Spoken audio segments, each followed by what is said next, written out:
Now that you understand how to draw the simplified nose, we can layer on some anatomical details to make it look even more realistic.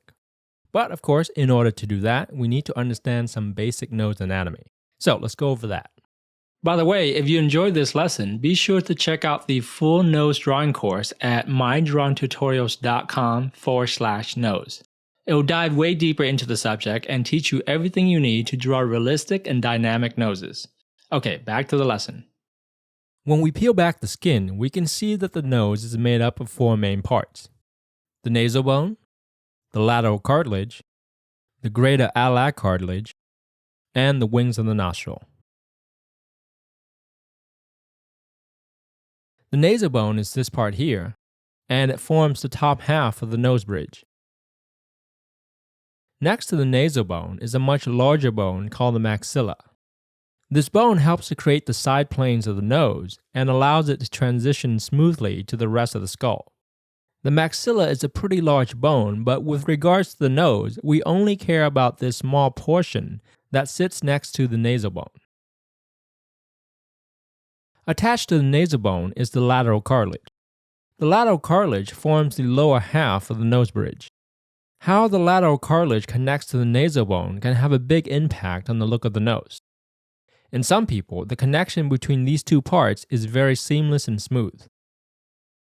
In others, there will be a slight angle change where the lateral cartilage connects with the nasal bone. Further down the nose is the greater alae cartilage, which forms the ball or tip of the nose. The greater alae cartilage is actually made of two separate pieces, and we can see the separation between them running down the center of the nose. In some people, this separation will be very visible even through the skin. Also, notice how the cartilage curls up as it connects to the face.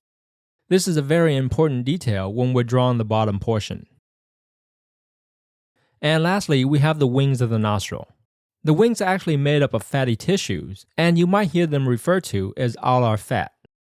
Again, notice how the wings curl up as it attaches to the face. The wings, together with the greater alae cartilage, forms the openings of the nostril. Okay, now that you understand the basic anatomy, we're ready to see how all this information translates into an actual nose drawing. Well, I hope you enjoyed this lesson, and if you did, make sure to check out the full nose drawing course at mydrawingtutorials.com/nose.